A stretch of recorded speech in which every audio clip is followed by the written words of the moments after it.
and welcome to episode 61 of the Gaslec podcast. And thank you very much indeed for listening, guys. It really does mean a lot when I look at the viewing and the listening figures that we're achieving here. So we're starting to reach some far-flung corners of the world, which is absolutely great. So this week's episode, I'm going to talk about how to stay cool during this period of time, and why some houses are better than others when it comes to staying cooler. I've got a few hints and tips for you to do before you go on holidays that may save you a plumbing disaster. And we also are doing another Amazon voucher giveaway for one of our lucky listeners this week. If you watch the rest of this video and listen to the podcast, all the details will be explained on how to enter. But first of all, here's my friend Sean to tell you a bit more about the podcast. Are you a new person coming into plumbing and heating? Are you a homeowner that likes a bit of DIY? Or are you a business owner and want a bit more knowledge before you make some decisions on your plumbing and heating? Stay tuned to the podcast and hopefully we'll be able to help you out with some of your questions. Right, thank you very much indeed, guys. So just as a little tip for you, I say this every year on the social medias and stuff, so something really simple, how to cool down your house is just to open up your loft hatch.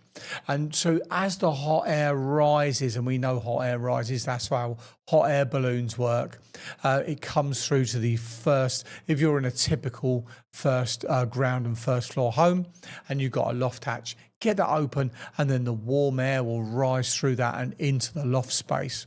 And if you have got a vented loft without a loft conversion, the wind that's passing through, the air that's passing through will help cool that air down as well as it passes through there. So that's a really, really handy, simple little tip.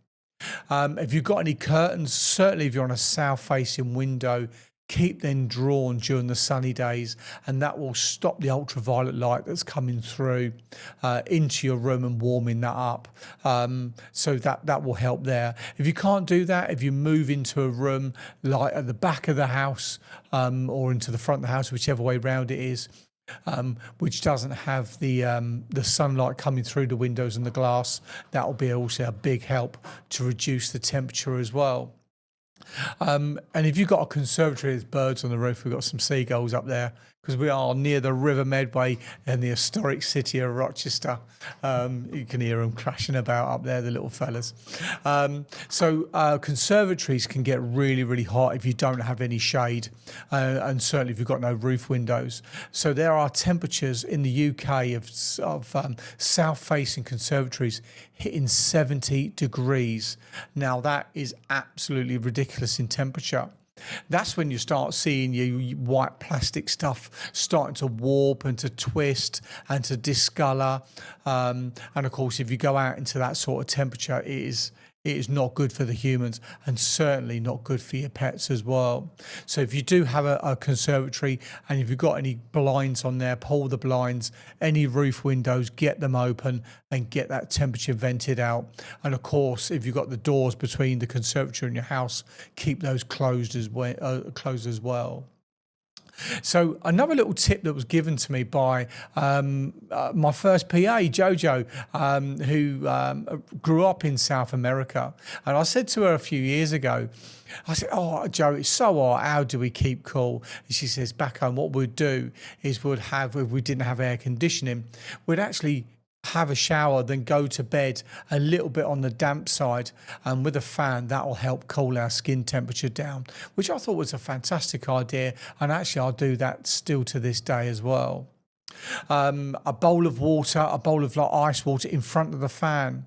So this works on a similar principle to air conditioning systems, where as the water is evaporating and the cold water is coming up, it'll actually absorb the air around it, the temperature of the air as it passes through. And as that's passing through, which is normally by the fan, the warm air gets sucked into the water. And obviously that heats up the water, which we don't really mind, but that gives us a cooler air as it's passing through as well. So very similar to the air conditioning system. Instead of obviously using refrigerant gas, it's just using air that we've got in the system. So a little bit obvious, but keep hydrated with water and not beer. I've fallen foul to this a good few years ago when putting a swing and a trampoline together for the children when they're little in the garden. It was Father's Day, and I thought it'd be a great idea to have a couple of cans whilst putting it all together. And actually got sunstroke, and it was horrible. I was shivering. I was covered in a blanket indoors, and I had to actually go to hospital because I was a little bit delirious. I couldn't control my own temperature. So don't drink the beer; it's a dehydratant. Stick with the water. It's absolutely fantastic. And of course, you can actually go to your local public spaces like your shopping centres, like your local pub, your restaurant, your cinemas. And they will actually have air conditioning in their systems there. So you can actually enjoy a little bit of relax and recuperation within these places and actually cool down as well. And last but not least, remember your pets and the wildlife as well. So the birds like we just had up on the roof crashing about, your red jogs, your badgers and all those bits and pieces, they all need a drink. So obviously the natural drinking areas that they may have found may have dried up. So just be mindful about the wildlife as well around us. Cold water supplies, they get warm as well. As the ground starts to warm up, there comes our supplies into our house. Now that gas pipe we don't realise, the electricity cable we don't realise, but our cold water come in does warm up as well. And ideally we should be keeping this by design at no more than 20 degrees for the Legionella stuff. But yeah, we can work out that if the water is not that deep in the ground, it can warm up. So for short periods of time, it's not really a problem. But we just bear in mind that when we're taking cold water off the tap, it may be warm this time of year. So don't get that confused with you getting your taps and your pipes mixed up the wrong way round. So I'm just going through the little bits and pieces there.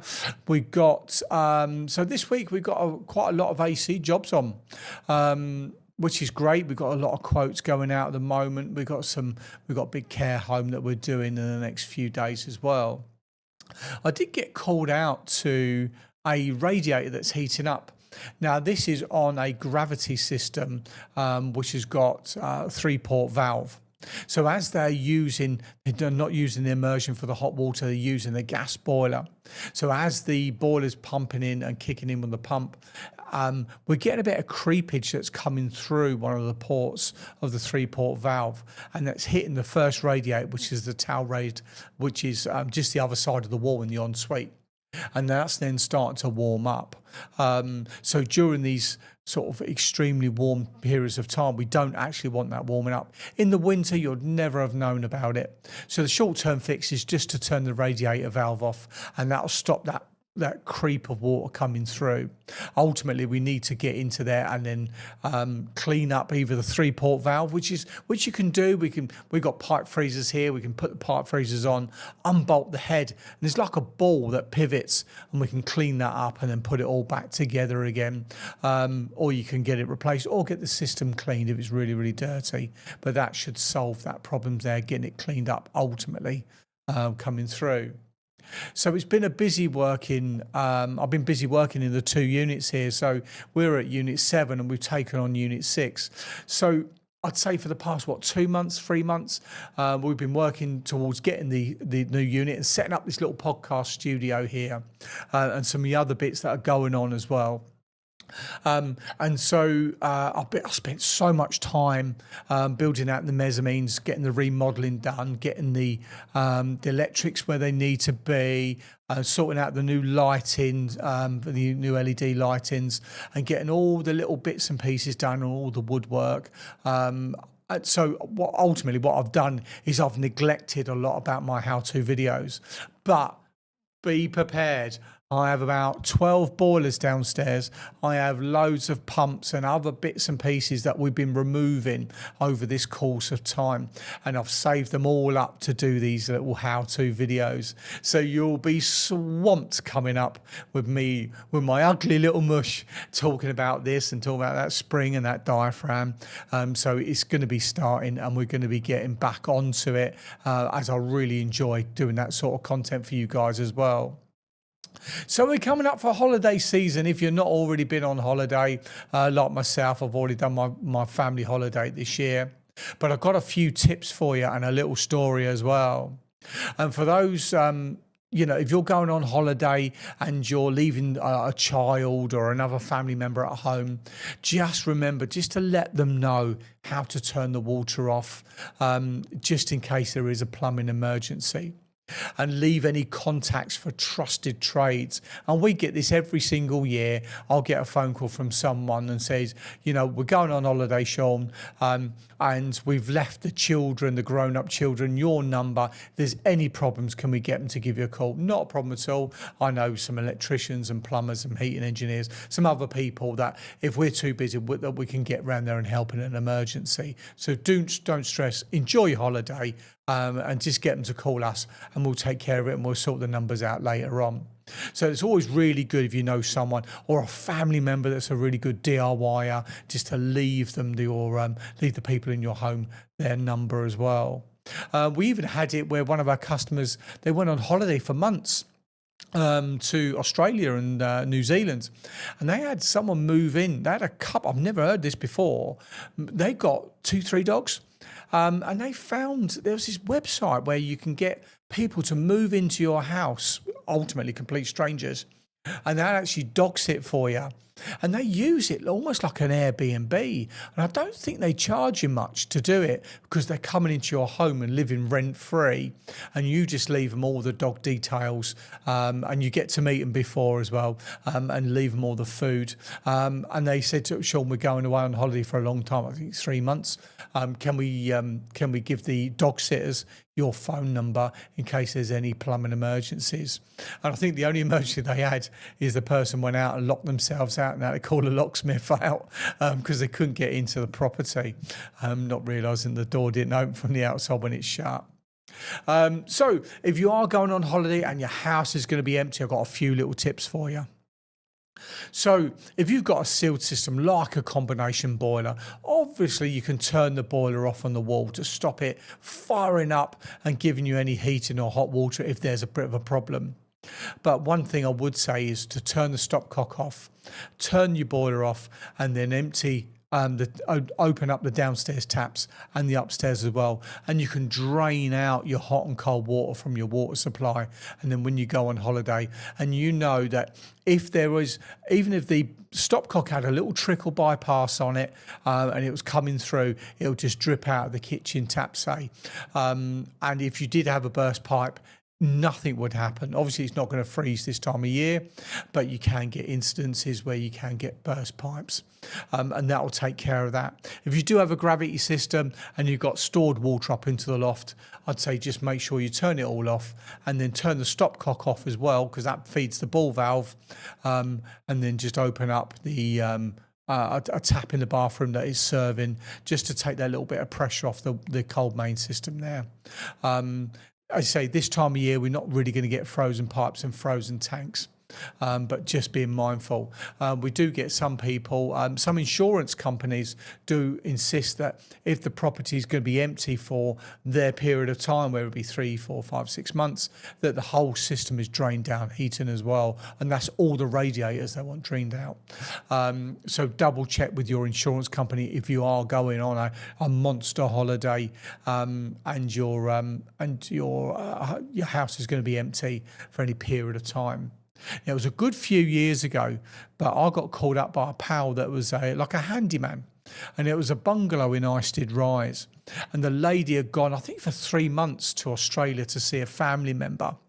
And when she was over there, she got a phone call from a neighbour saying there was water running down the side footpath of the house.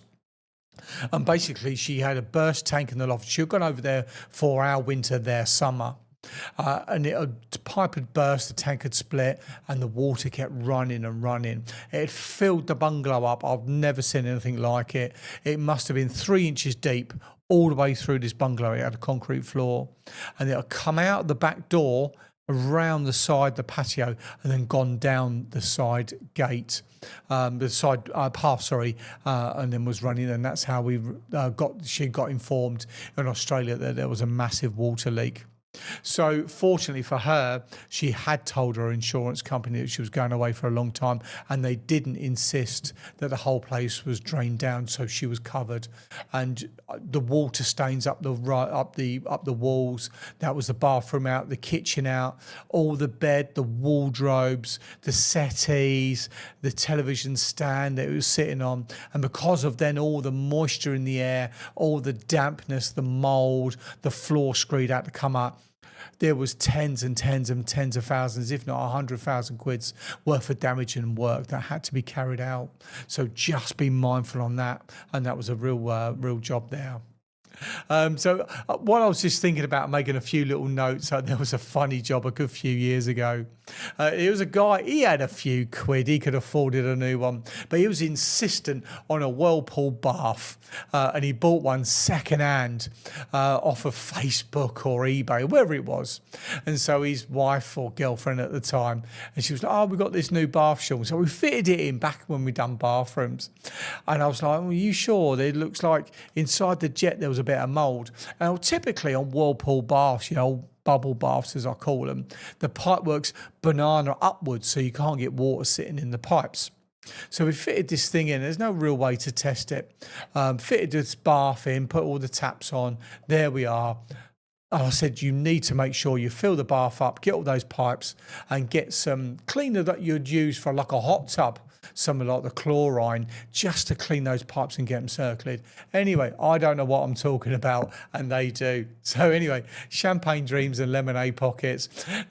They fills the bath up. Unfortunately, it was the lady that was in there. She pushes the button to get the thing started, and all this black mould of old soap and other people's sort of the skin oils and hair and all that come flying out into the bath, and it was an absolute disaster. And from memory, she never got in that bath ever again. She used the shower down the hallway, as it was so